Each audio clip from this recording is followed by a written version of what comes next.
From the outside, modern professional environments look like rapid movement. People gather, they exchange ideas, they align on values, and they articulate clear intentions. Yet, when the moment arrives that requires execution, zero actual outcomes are produced. This lack of output is rarely due to a lack of intelligence or awareness. Highly capable people routinely fall into the illusion of contribution, a state where a person feels highly engaged and productive without moving a single thing forward. The illusion persists because of a biological glitch. Talking about a goal and actually taking action toward it activate the exact same reward pathways in the brain. Both provide an immediate hit of social validation and cognitive stimulation. This shared pathway creates a powerful distortion. The mind registers simply being present in a room and agreeing on a problem as actual achievement. Association is proximity to an idea. Action is the rigorous production of a measurable outcome. They can coexist, but they are not interchangeable. Modern society heavily rewards association. It measures and praises visibility, alignment, and information gathering. This system unintentionally traps millions of intelligent people in a cycle where they run in place, feeling completely productive while leaving reality entirely unchanged. You might assume that individuals with immense experience and established reputations would act the most freely. They have the resources to take risks. Observation shows the exact opposite. They are often the most hesitant. Established success creates a rigid self-image, the respected advisor, the seasoned leader.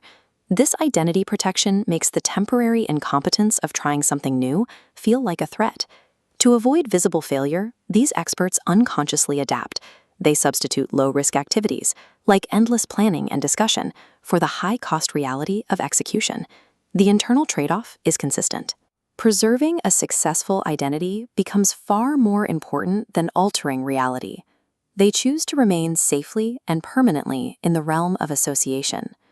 When a group stalls, the standard organizational response is to increase clarity. If people aren't moving, we assume they need more explanation, highly detailed plans, and explicit step-by-step instructions. In practice, excessive instruction destroys a person's organic ability to self-initiate. When you tell someone exactly how to do a task, their cognitive engagement drops. Decision-making and local problem-solving are actively discouraged. Structurally, the individual's role immediately shifts from initiator to follower. Because the outcome was defined externally, the ownership of that task successfully transfers to whoever gave the orders. A dangerous dependency loop quickly takes hold.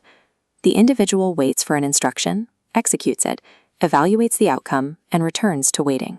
Action only occurs when explicitly prompted. The moment supervision stops, the action stops. Perfectly clear instructions do not create capable builders. They create dependent, fragile systems that require continuous top-down control and completely fail to scale. Human output is dictated by two distinct operating loops. Those who produce consistent outcomes operate mechanically differently from dependent followers. Associators operate within the delay loop. They consider, analyze, delay, and reconsider.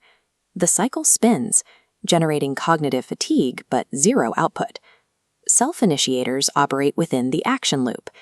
This cycle begins before clarity is complete, long before all data is acquired. Self-initiators do not lack fear. They simply process it differently.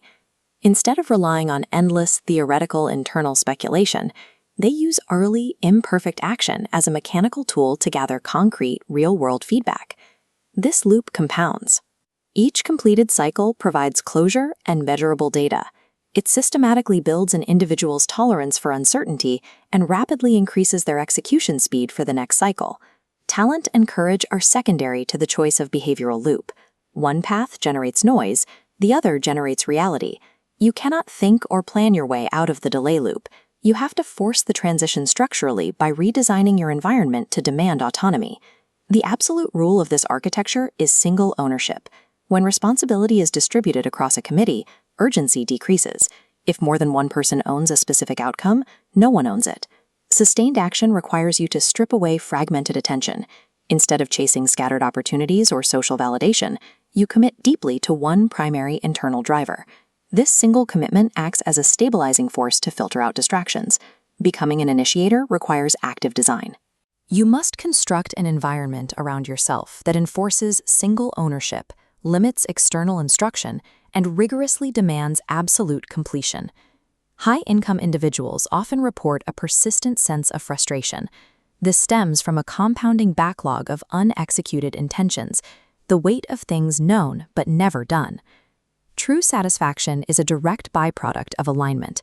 It is the rare, stable state achieved when what a person intends to do perfectly matches the actions they actually execute. The author D. Tran defines this as the quiet line. It is the invisible behavioral boundary separating those who remain safely near movement from those who possess the self-initiation to actually generate it. Crossing this line does not require a public declaration. It is simply a private, repeated choice to stop associating and start initiating.